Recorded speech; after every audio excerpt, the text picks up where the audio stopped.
Juntos mais uma vez, para seguirmos com a leitura do livro Eustáquio, 15 séculos de uma trajetória, que foi organizado por Abel Glasser e orientado pelo espírito de Caibar Schutel. Capítulo 2. Eustáquio na erraticidade. O Eustáquio era o comandante lá que morreu, com o punhal no coração, não é? Continuando. Permanecendo impassível ao lado do corpo material inerte no chão, Eustáquio, sem qualquer consciência do seu desencarne, continua a dar ordens às suas tropas, aguardando ser atendido sem questionamentos. Materialista, como sempre fora, jamais iria supor que estivesse morto para o plano físico. Gradativamente, sua ira vai crescendo, pois ninguém repara na sua presença e muito menos segue as suas determinações. Mantendo-se orgulhoso e altivo, a essa altura, entretanto, já está desconfiado. Há algo estranho acontecendo e que lhe foge ao entendimento.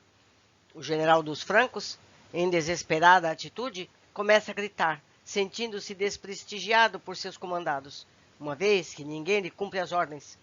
Seu exército retira-se do campo de batalha, levando seu corpo físico para o futuro sepultamento na corte.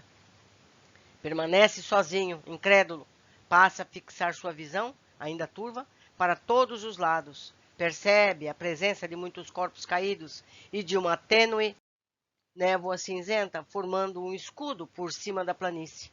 Ouve alguns gemidos e começa a notar uma multidão de espíritos se aproximando. Ressurge-lhe a esperança de ser atendido em seus reclames, mas surpreende-se ao constatar que a turba é toda formada por burgúndios. Outra vez a aflição toma conta do seu ser. Imagina como irá enfrentar sozinho o inimigo. Saca sua espada e investe contra os soldados à sua frente. Golpes e mais golpes são disparados para todo lado e somente sonoras gargalhadas ouvem-se em retorno. Todos, na imensa pradaria, estão desencarnados, e o grupo de burgúndios, mortos, na mesma luta armada, passa por Eustáquio, sem ao menos reparar na sua presença. O desprezo e total a angústia provoca-lhe um choro incompulsivo. Domina-lhe a incredulidade. Já não existe o comandante dos visígodos e francos, triunfante na batalha de Dijon. Ali vagueia um espírito perdido e tímido, amargurado e temeroso, incapaz de aceitar a sua própria morte para o mundo material como realidade inexorável. Ao longe, já cruzando a linha do horizonte, percebe a sua antiga cavalaria afastando-se. Aproxima-se da caravana, fixa o seu olhar num corpo imóvel que está sendo carregado e vê descortinar à sua frente o semblante de um homem grisalho, com cerca de 50 anos, rosto transfigurado pela dor, sangue transbordando do peito, onde há um punhal rigidamente estocado. Revive as imagens do seu recente passamento e a cena do crime desenha-se à sua mente.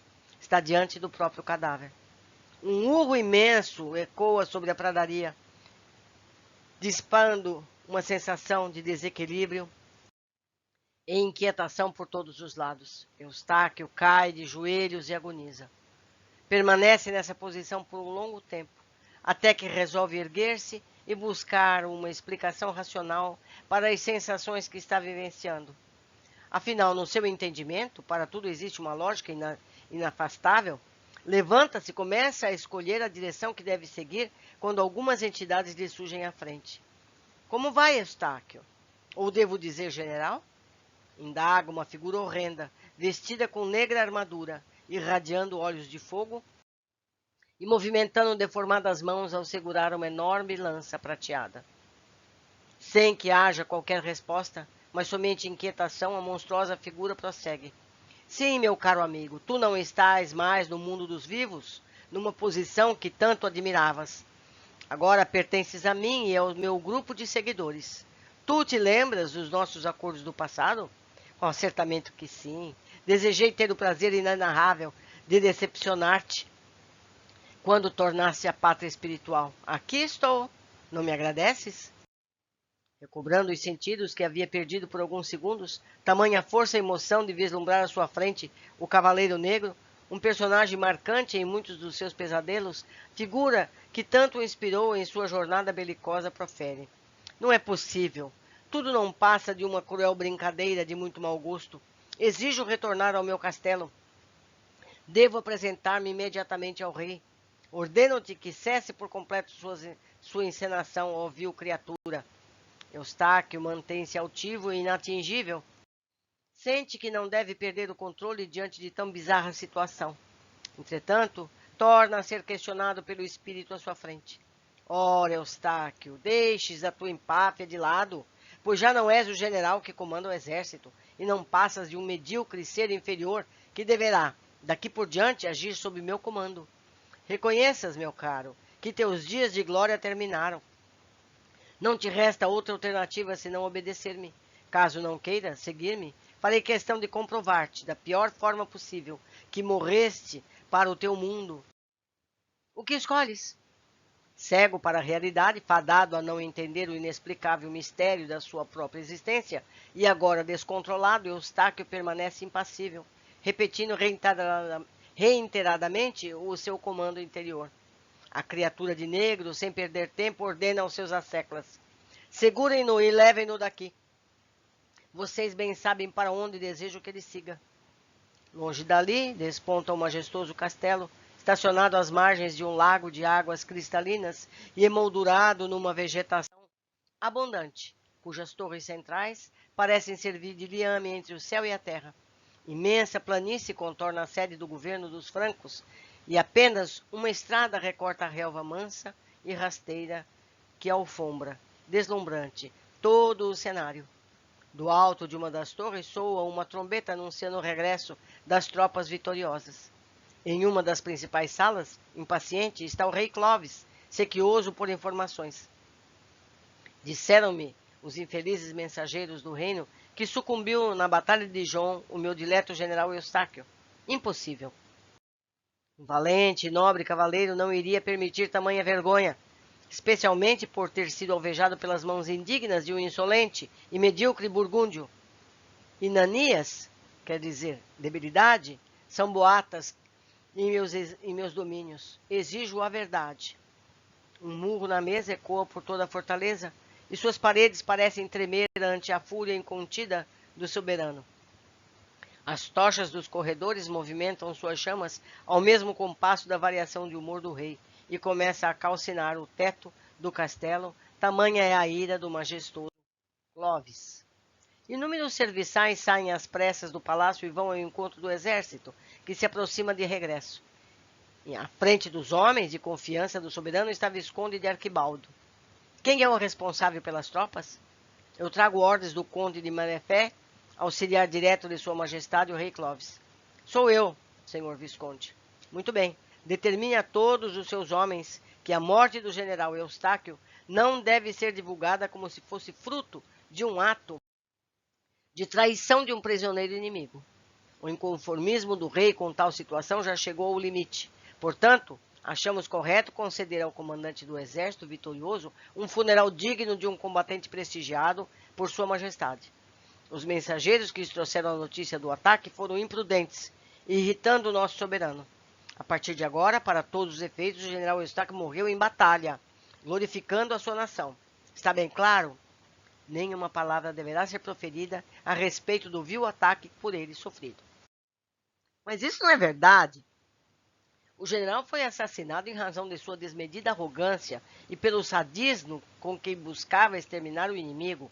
Um jovem burgúndio ferido, humilhado sob o comando de nosso comandante, acabou vingando-se. O líder do exército é interrompido aos berros pelo Visconde. Cala-te, estúpida criatura! Não é isso que o nosso amado rei Clovis deseja ouvir. Será tão difícil compreender que nesse reino somente fala aquilo que sua majestade quer ouvir? A nossa verdade, meu caro capitão, é construída sempre em cima de conveniências. Tu deves seguir as minhas ordens e vais dizer o que eu determinei. Se não o fizeres, tua vida não terá nenhum valor. Assim será feito, senhor Visconde Arquibaldo. Está muito bem. Retornaremos ao castelo.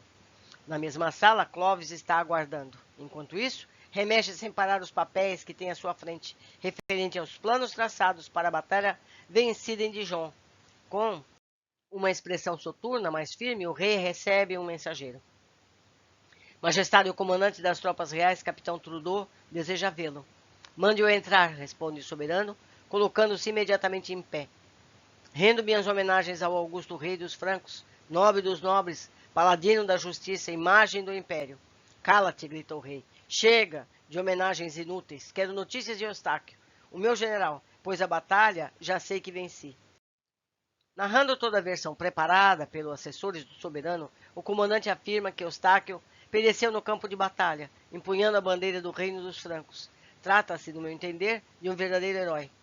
Pensativo, o monarca reflete por alguns instantes, mais conformado e profere. Quero as mais pungentes homenagens a esse cavaleiro e líder que jamais me decepcionou. Não poupem esforços para que o meu desejo seja atendido. Saiam agora, pois quero ficar sozinho. De súbito, surpreende o rei ao romper em prantos na sala, a entrada de uma bela jovem, pálida, com a expressão transtornada e olhos arregalados e vermelhos. Patrícia, esposa do general Eustáquio, busca consolo com o imponente Clovis. Meu rei, estamos todos inconformados com a perda de Eustáquio. Parece-me que a vida perdeu sentido. Sua figura de esposo e pai será insubstituível. Nosso filho Guilherme está revoltado e quer vingança. Antes que prosseguisse, o rapaz, aparentando seus 16 anos, interrompe a mãe e profere em altos brados. Nada mais justo que 100 cabeças de burgúndios devam rolar para aliviar a mancha que paira sobre a memória de meu pai. Calma, responde mais sereno o rei. Nada mais se pode fazer, pois o general Eustáquio partiu deste mundo em um momento de absoluta glória, dando-nos a certeza da vitória, demonstrando ao inimigo a força do nosso exército. Sua memória ficará para sempre preservada em nossa história e jamais permitirei que os insensatos boatos a seu respeito continuem proliferando. O capitão Trudeau explicou-me há pouco a verdadeira faceta da morte de nosso comandante. Por tal razão, haveremos de fazer um sepultamento digno de sua posição social e do valor que tinha em sua pátria. Vingança não será necessária, especialmente agora que desejo unificar o meu reino entre vencedores e vencidos. Enquanto Clovis prega a conciliação e transmite serenidade, Guilherme sequer ouve o que o soberano está dizendo e começa a imaginar a sua própria ascensão nas fileiras do exército real, quem sabe ocupando o lugar do pai na direção das tropas de sua majestade. Todos os presentes percebem o seu desinteresse e relembram a convivência tensa que o rapaz tinha com o general. O seu inconformismo com a morte do genitor é falso e longe da verdade de seu coração. Na realidade, a sua relação com Eustáquio sempre foi desestruturada e conflituosa, inexistindo entre ambos laços de amor. Ambicioso e pérfido, o filho único de Eustáquio e Patrícia proporciona, com suas constantes vibrações de desprezo no tocante à figura paterna, o surgimento de uma enorme teia vibratória negativa que se instala no recinto. Um imenso globo fluídico desponta no teto da sala, relampejando tal qual explosões meteóricas. Espíritos menos esclarecidos, em volta dessa construção magnética, gargalham sem parar e aguardam a chegada de Eustáquio, que pouco depois adentra o recinto, conduzido pelos comparsas do Cavaleiro Negro. Patrícia, inconformada com o pouco caso do filho e conhecendo bem o seu real propósito, dirige-lhe um olhar de censura, chamando-o a um canto e alerta. Nem penses em vilipendiar a memória de teu pai neste momento tão difícil para todos nós. Eu sei bem quais são as tuas verdadeiras intenções. Pouco te importas com a morte de Eustáquio, pois na realidade queres tomar o seu lugar no exército real. Atreva-te a tocar nesse assunto com o rei, e eu pessoalmente cuidarei para que sejas expulso desse castelo. O moço aqueceu prontamente e desiste de qualquer proposta prematura nesse sentido. Valores nobres e dignos, entretanto, não lhe compõem o caráter. Presente e acompanhando a cena entre esposa e filho, Eustáquio vai tomando consciência de sua situação, especialmente no tocante ao desprezo que lhe é dedicado por sua enlutada família. Quando todos deixam o recinto, Clovis chama Patrícia de um lado e lhe diz: apesar de tanto sofrimento, a vida sempre nos apresenta um lado positivo para tudo, não é mesmo, querida Patrícia? Podemos agora nos encontrar com mais brevidade e sem tanto receio. A jovem, consternada, apesar de ser amante do rei, tem fundados motivos para não continuar com seu relacionamento adulterino. Não, meu caro soberano. Agora que Eustáquio se foi, ao menos a sua memória eu desejo preservar. Além do mais, essa situação nunca me foi das mais aceitáveis e Vossa Majestade ainda é casado. O rei esboça uma reação, mas a moça, contundente, prossegue. Nada do que me digas, meu senhor, irá convencer-me do contrário. Aguardava um acontecimento qualquer para colocar um ponto final ao nosso relacionamento. Não tenho muitas esperanças na vida e sei que agi erroneamente ao trair Eustáquio, mas pretendo morrer em paz com minha consciência a partir de agora. Sem dar qualquer chance de resposta, Patrícia retira-se apressada da sala. Eustáquio está profundamente abatido e sofre com a revelação do adultério de sua estimada esposa. A fidelidade ao rei e as glórias do seu título de nada lhe serviram para sustentar a dignidade do seu casamento, apesar de também ter sido adúltero durante a sua vida conjugal. Não admitia que pudesse, em igual proporção, ser traído por Patrícia. A contragosto, termina acreditando que está, de fato, desencarnado. O cavaleiro negro aproxima-se. Sei que agora estás convencido. Fico satisfeito. Afinal, temos contas a acertar e trabalhos a desenvolver juntos. Passei muitos anos dando-te inspirações. O teu sucesso no mundo material é fruto do meu trabalho. Portanto, reduz o que estás à tua insignificância e devemos retornar ao nosso covil. Cedendo às pressões que recebe das entidades que o acompanham, Eustáquio faz um último pedido. Está bem, eu irei, ó criatura desprezível. Mas antes ouso suplicar-te. Desejo dar uma volta pelo castelo, despedir-me dos seres que ainda prezo. Muito bem, seja assim. Irás sofrer ainda mais, mas não me importo nem um pouco. Deixem que ele vasculhe as masmorras de sua própria consciência. Soltem-no. Nem termina sua frase, o cavaleiro negro retira-se e seus aliados permitem a Eustáquio que caminhe livremente pela fortaleza, embora sempre ligado por laços densos de um cordão preto. Ficção e realidade misturam-se em sua mente. Confuso, sente o amargor do seu coração apertar-lhe os passos e seu único grito de desespero, amaldiçoando o seu presente, segue rumo dos seus mais ardentes sentimentos. Meus amigos, é assim que as coisas se desenrolam. Quando morremos, vamos para os braços daqueles com quem temos afinidades. Sejamos bons, sejamos maus, seguimos os nossos semelhantes. Um abraço e até o nosso próximo capítulo.